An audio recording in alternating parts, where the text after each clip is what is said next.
Thank you very much. I'm David Martinez in Costa Mesa. I'm a planning commissioner, and as of probably a few minutes ago, I'm now the vice chair of the Costa Mesa Democrats. So they're having their meeting tonight, but I'm here with you all to talk about ranked choice voting. I have some slides, uh, but for now, I will just I will try and just go off memory. So what is ranked choice voting? Ranked choice voting is an electoral system where you rank your candidates in order of preference. It's that simple. There are the slides. There we go. Next one. Next slide. I'm already way past that. So there's two main differences between ranked choice voting and our current system, which is plurality voting, otherwise called first past the post. The two differences are how you vote and how you count the vote. So if we go to the next slide, how you vote is quite simple. You rank your candidates in order of preference. On the ballot itself, there might be some other instructions. Don't fill in more than one oval per row or per column. And vote for as few or for as many choices as you like. If you just like one candidate and that's it, you only have to pick them as your first choice. That's all you have to do. If you want to just go down the list to your third, your fourth, your fifth favorite choice, you can also start filling in the grid. Just make sure to not pick multiple people for your first choice and not give different rankings for a candidate. It's that simple. If we go to the next slide, here's how you count the vote. This is the other big difference. You count the first choice votes from the ballots. If someone receives a majority, then they've won. It's that simple, and that's the same as with plurality voting. If someone has not won a majority of the votes, this is where it changes. You eliminate the person with the fewest number of votes. In this case, this is candidate B. They got 25 votes. They got the fewest votes. They are eliminated. You take their votes, those voters, and you distribute those votes to their second choices. In this example, 15 people went to candidate A, 10 people went to candidate C. Then you check, did someone receive a majority? Yes, candidate A got 55 votes, they've won. Great. If there was the case that someone did not get a majority of the vote, then you just keep going. You repeat steps 1 and 2 until someone gets above 50% of the vote. Now, let's say in this example, there were two people who voted for candidate B who only wanted candidate B. That's all they wanted. They picked them as their first choice. They picked no one else as their second choice. Then candidate A may have gotten 14 votes. Candidate C may have gotten 9. But what happens to those two votes that were not picked for anyone else, they're what's called exhausted. They're counted in that first round, but they don't count towards the majority in the next round. So that's just saying if candidate B were not in the race, they probably would not have even voted at all. So that's why they kind of disappear, but they were counted, and I want to emphasize they were counted. Next slide. Here's another example with 20 votes, candidates A through D. No one has a majority of 11 votes. So you eliminate the person with the least amount of votes. That's candidate C. In this example, one voter each for candidate C went to each of the other candidates. So you can see each one has another one. Still no one has a majority of 11 votes. So again, the person with the least amount of votes, candidate D, is eliminated. In this case, you can see that candidate D has 4 original first choice votes that get distributed up to their second choices, but there's also 1 vote from candidate C that is at the second choice that then goes on to the third choice. So you just have to make sure on the back end that you distribute the votes correctly, and you just have to keep track of that, and that's the job of the registrar. So in this example, candidate B, who did not get the most first choice votes originally, ended up winning, and that's because more people preferred candidate B over candidate A. If it was just a 1 versus 1 election, candidate B probably would have won because more people preferred candidate B. There we go. Next slide. So what are the benefits of ranked choice voting? I think you could see that it ensures majority support. Like I talked about, more people preferred the candidate who wins over the candidate who loses. There's no need for runoff elections. In our supervisor campaigns, you'll know that we have a primary and then a general in either March or June and then in November. If we had ranked choice voting, it could all be done in November. You don't need to have a runoff election if no one gets above 50% of the vote. That's why ranked choice voting is also called instant runoff voting, because you can just do it all at the same time. There's no need for costly runoff elections. It minimizes the spoiler effect. Let's say there's two Democrats and a Republican. Someone could argue that the two Democrats are splitting votes off of each other and then the Republican wins.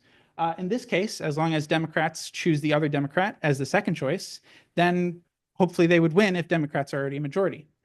You can have a bunch of candidates if they all share values, as long as they're ranking each other, then you'll make it through. And it reduces negative campaigning and it promotes collaboration. I've seen ranked choice voting ads where two candidates are in the same ad and they're like, rank me one and him two, or rank me one and her two. It's nice. It promotes common values. It promotes collaboration. That way, if someone is really negative in their campaigning, maybe you'll rank them last because they're doing something that's no. Ensures majority support. I want to really harp on this point because as we'll see, as I'm about to show you, there are a lot of times that majority support is not gained. So if we go to the next slide, you'll see the last 9 mayoral elections in Irvine. Now, you'll notice that in the last 7, the elected mayor did not receive a majority of the vote. That means that a majority of people voted against the winner. Now, it's not to say that they wouldn't have preferred the person who won at the end, because we don't have ranked choice voting, so we can't know. But it's unfortunate because, well, we can't know. We don't know if this is actually what the majority wanted, is the person who ended up winning. Now, in 2010 and 2008, you'll see that someone actually did get a majority of the vote. And that's because there were only 2 candidates. It's 2 candidates, someone has to get a majority. So let's get rid of those 2. Next one. 2004 and 1996 were the previous 2 elections where where there were more than 2 mayoral candidates. And you can see in these that still no one got a majority of the vote. Christina Shea was very close, but she didn't get there. She got 49.85% of the vote. So the last 9 mayoral elections with more than 2 candidates, not once has the elected mayor got a majority of the vote. Not once. That's, I think, very unfortunate. Let's take a look at your current city council. I'll take questions at the end. Your current city council, next slide. We talked about the mayor, districts 1, 2, and 3. No one got a majority of the vote because there were more than 2 candidates. District 4, there were only 2 candidates. So someone got a majority of the vote. Although if you look at Irvine's elections table, it says that Mike Carroll got less than 50%, which is weird because there's only 2 candidates, but whatever. For Councilmember Treseder, since it was an at-large election and you could rank 2, what I just did for her is I assumed everyone who voted for her would have voted for her twice, used 2 votes. That's why if you look at her percentage, it would have been half of that blue sector that would be on the pie chart. I just doubled it and I figured that's probably good enough. But you can see that it's not a great system that we have plurality voting. And don't worry, Irvine is not alone. Costa Mesa, when we have more than 2 candidates, we also don't get majorities. Garden Grove is probably the worst example from this last election. Mayor Klopfenstein was elected with 27% of the vote. Yeah, 3 out of 4 voters did not pick the mayor who was elected. That's insane. So obviously this is a bad system. So how do we implement ranked choice voting? In California, you have to be a charter city in order to have ranked choice voting. Thank you, Governor Newsom, who vetoed a bill that would have let general law cities do it. But since Irvine is a charter city, you can do this. It has to be adopted by ballot measure. It has to go on the ballot before everyone and then adopted.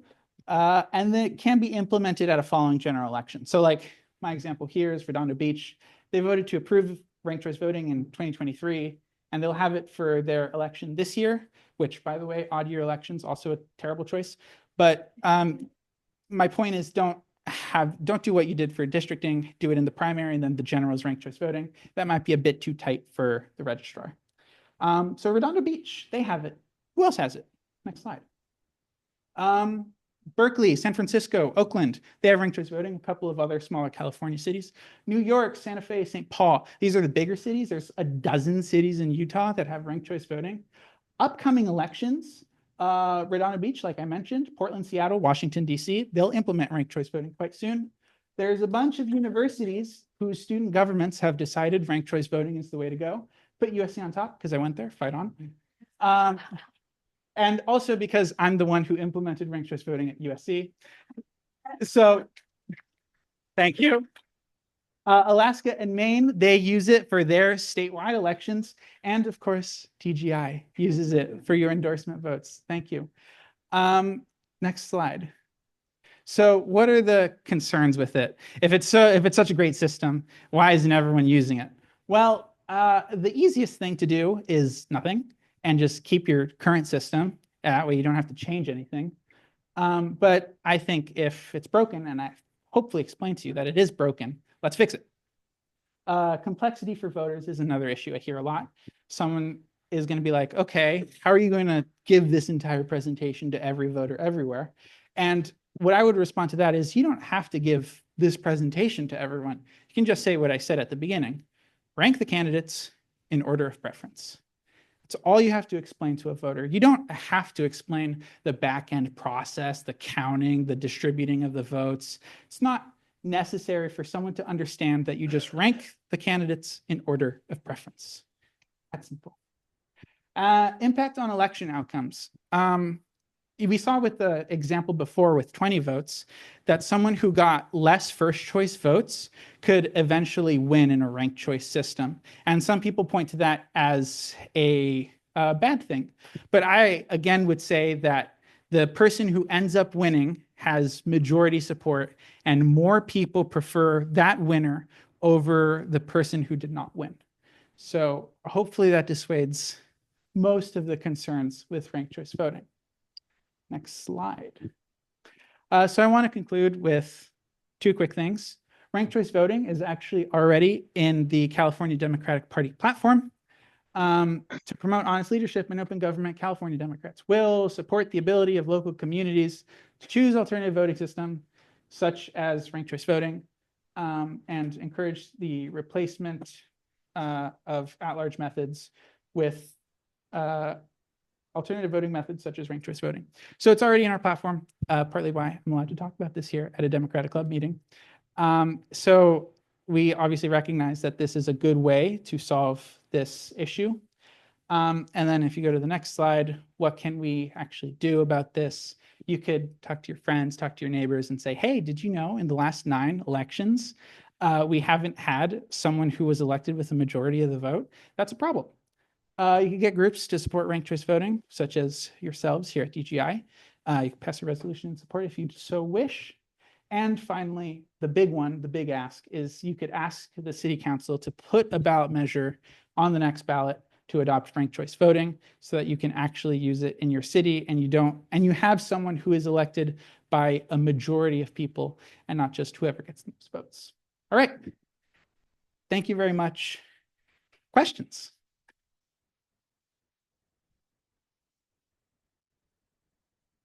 So, you said that ranked choice voting, the person who always has more support than the person who loses. That's not actually true. So suppose we ran 2016 again with Donald Trump, Hillary Clinton, and a ham sandwich. Now, the ham sandwich would be everyone's second choice, and probably if ham sandwich was elected, everybody would be happy. But the ham sandwich is everybody's second choice, though. The ham sandwich that's eliminated, we get either Trump or Hillary. So it's quite possible for the third option, who gets eliminated in the early round, to actually enjoy more support than the winner. So No. So what it is more people would prefer the winner over the person who lost, right? It's not that they're your favorite choice. In fact, a lot of people are going to pick them as the second choice. And I think that's fine because the person who ends up winning has preference over the person who ends up losing, including those second choices, those third choices, those fourth choices, if there are that many candidates. So I think you just have to like see that unfortunately, sometimes the people we don't like win. And sometimes they get ranked second or third or fourth. So that I think that's just kind of how it ends up. All Yeah, right. just to repeat the question for those on Zoom, Yes. sorry. There was a hypothetical where there's three options, and of the top choices being the first two, all of them choose number three. So the number three has the most choices. However, it is the second choice, so therefore not the preferred choice for those top two. So anyway, Yeah. that's why they answer that. Yeah. All right. Ryan. So, correct me if I'm wrong, but, is it also possible to get a measure on, or a ballot measure on the ballot without city council support, say, like with the statewide proposition system where we get signatures, or is Charter City only like set up to have it go through city? Repeat the question, is whether you have to actually ask the city council to put a ballot measure on the ballot. And the answer is no. You could do a citizens initiative. If you wanted to get started with your organizing efforts, you could have a citizens initiative campaign, get enough signatures to qualify this for the ballot so that you can actually vote on this. Asking the city council is probably an easier effort, but if you want to, you can start gathering signatures. Yes. Do we know what the city council thinks, or what a majority of the city council thinks about this? Is this like a hard, would this be a hard thing to get them to agree to, or are they fairly amenable? Do you know? To repeat the question is, what does the city council think about this now? And, I'm from Costa Mesa. I don't really know the politics of Irvine, but just, you saw the slide of the current city council makeup, and they were elected using the current system. So I don't know if they would want to question that. I hope they do. I really hope they do. But I don't know. It's a bit of an awkward situation. So hopefully they do. That's my best answer I got. Yes.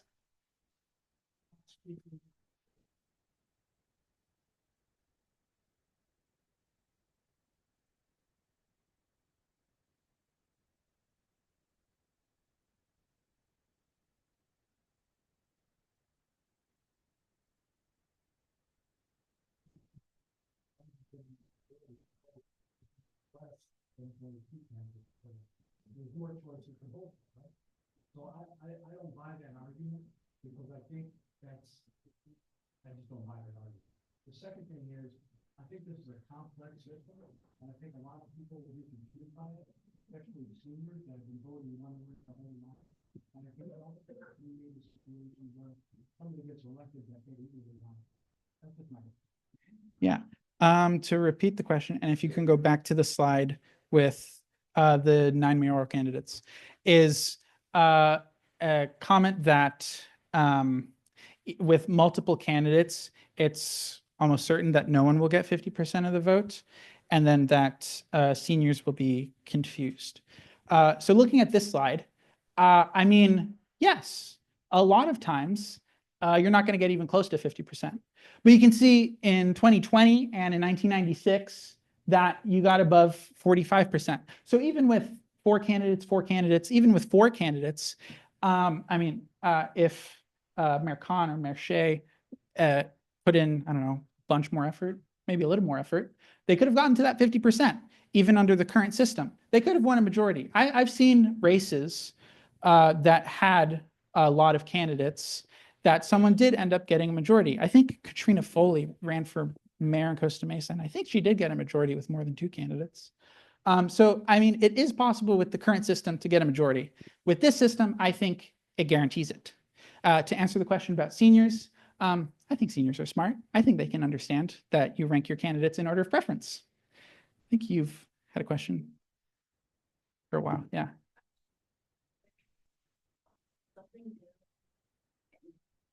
Some people are kind of overwhelmed when you start talking about numbers. We're in an environment now where even when a lot lot of us, or most of us, are perfectly fine with the system we have now and think it's legitimate, that you have all these people saying it isn't. And so I'm wondering, is this gonna add even more uncertainty and? Yeah, so I think the question is, Yeah, but yeah, like with the new system, could that cast doubt? Could it be seen as illegitimate? yeah, it just gave them more ammunition to not accept what the real results are. Yeah, I mean, you saw the number of other examples of places that have already done this. This is a system that has been tested before, that has worked. All these places have or will do it. So unlike some other systems, which I could have talked about, but that have not really been tested, like I think St. Louis, Missouri is the only city in the country that uses approval voting, which is a different system entirely. So this one I think is more recognized, and more people have accepted this system as legitimate. I would argue. Everybody, all right. So that is, it's already, people are using different things.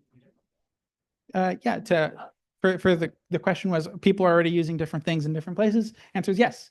Here's a slide with where people are using ranked choice voting specifically. Yes.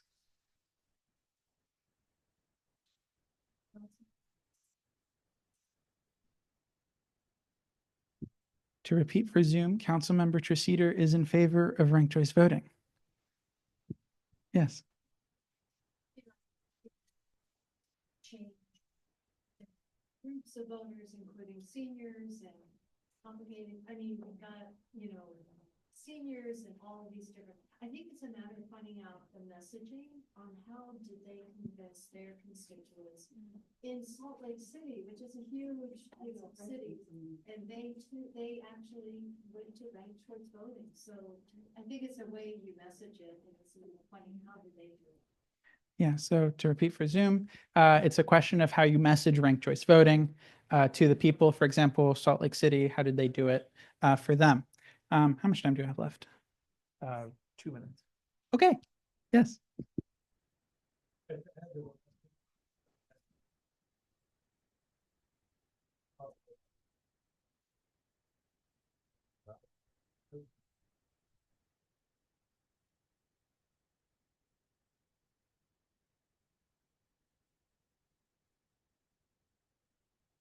Yeah, that actually happened for USC. The first time we implemented ranked choice voting, the person who won, who got the most first choice votes in the first round didn't end up winning. And I mean, I showed an example of how that could happen. And I think that's when you start to explain the back end process that like, no, actually a majority of people preferred this candidate over that candidate. Yes. Yeah, I lived in San Francisco back when ranked choice was adopted, and I was for it back then. It's worked very well, I think, for the city. I got to vote 2 times that way. It's not difficult. I think that in our daily lives, we have occasions where we have to rank our preferences for different things, and it's different, but it's not hard. Just in terms of practical impact in Irvine, I look at the 22 mayoral election.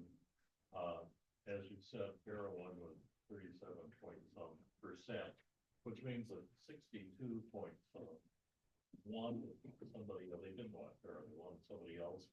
And I suspect very strongly that with ranked choice, we would have had Brandon Lynn as mayor in 32. To repeat for Zoom, commented on how Doug lived in San Francisco and it worked very well when he lived there, and pointed out that in 2022, Mayor Khan did not receive a majority. She got 37% of the vote, as you can see here, and a majority of people did not vote for Mayor Khan. Do you want to cut?